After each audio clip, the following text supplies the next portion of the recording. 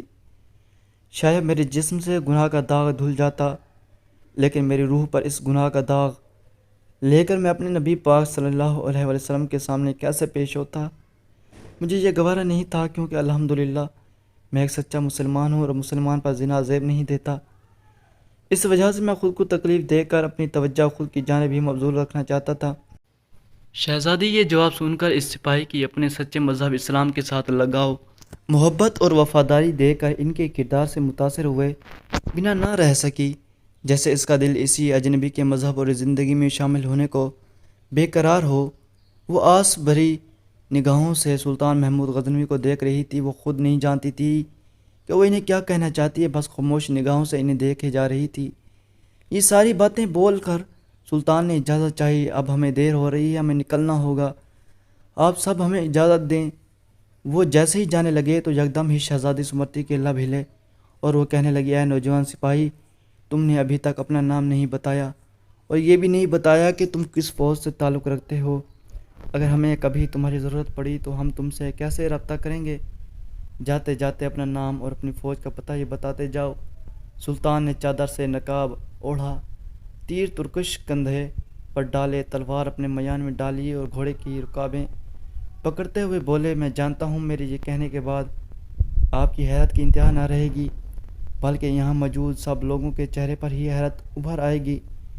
کل رات کو جس انسان سے آپ خوفزدہ ہو رہی تھی میں وہی ہوں، یعنی شہزادی میرا نام سلطان محمود غزنوی ہے اور میں ہی غزنوی کی عظیم و شان فوج کا سپہ سالار اعظم اور سلطان ہوں۔ جبکہ یہ کہنے کی دیر تھی کہ وہاں موجود ایک ایک فرد کا حیرت سے منہ کھل گیا تھا، جبکہ شہزادی سمرتی کی حالت بھی سب سے غیر نہیں تھی۔ وہ بھی حیران و پریشان نگاہوں سے سلطان محمود غزنوی کو دیکھ رہی تھی۔ سلطان نے یہ بول کر گھوڑے کو ایڑ لگا دی اور سرپٹ دوڑتے ہوئے آنکھوں سے اوجھل ہو گئے، جبکہ وہ یہ نہیں جانتے تھے پیچھے موجود شہزادی کی سمرتی کی کیا حالت ہو چکی ہے۔ وہ اپنے محل کی جانب روانہ ہو چکے تھے، جبکہ شہزادی بھی اپنے محل آ گئی تھی، لیکن ان کا دل و دماغ سلطان محمود غزنوی میں ہی اٹک چکا تھا۔ محل آنے کے بعد انہوں نے بہت سے تحائف ان کی شان میں ان کے محل روانہ کیے تھے۔ وہ نہیں جانتی تھی وہ یہ سب کچھ کیوں کر رہی ہیں۔ ان کے والد و والدہ نے ان سے کئی بار یہ سوال پوچھے، تمہیں کیا ہو گیا ہے؟ وہ بہت چاہنے والی شہزادی تھی، لیکن جب سے وہ سلطان محمود غزنوی سے ملی تھی وہ بالکل ہنسنا بھول چکی تھی، جبکہ ان کا دل و دماغ بالکل ان میں اٹک کر رہ گیا تھا۔ کچھ روز بعد وہ اپنے والد کے کمرے میں گئی اور ایک فیصلہ لیتے ہوئے کہنے لگی، مجھے سلطان محمود غزنوی سے شادی کرنی ہے، میں ان کے ساتھ اپنے آگے کی زندگی گزارنا چاہتی ہوں۔ جبکہ یہ بات سن کر ان کے والد غصے کے عالم میں اپنی نشست سے کھڑے ہو گئے اور گرجتے ہوئے کہنے لگے، شہزادی سمرتی، تم یہ کیوں بھول رہی ہو کہ وہ کون ہے؟ وہ کوئی ہندو دھرم کا راجا نہیں ہے، بلکہ وہ مسلمانوں کا سپہ سالار ہے۔ کیا ہو گیا ہے تمہیں؟ بس کر دو اس دیوانگی کو۔ لیکن ان کی ضد کے آگے ان کے والد کو تھک ہار کر گھٹنے ٹیکنے ہی پڑے تھے۔ وہ شادی کے لیے انہیں اظہار بھیجا گیا تھا، لیکن سلطان محمود غزنوی نے اس اظہار کو رد کر دیا تھا، کیونکہ وہ شادی شدہ تھے۔ جب یہ بات سمرتی کو معلوم ہوئی تو وہ بہت زیادہ دکھی ہو گئی تھی، لیکن اس نے دوبارہ ان کی جانب شادی کی پیشکش نہیں بھیجی تھی۔ اس واقعے سے یہ بات ثابت ہوتی ہے، جو خود کی حیا کو قائم رکھنے کے لیے خود کو ہی نقصان پہنچاتے ہیں، لیکن دوسرے کی عزت پر کبھی ہاتھ نہیں ڈالتے۔ جو لوگ زنا سے خود کو بچاتے ہیں وہ لوگ اللہ کی نظر میں بہت اعلیٰ مقام رکھتے ہیں۔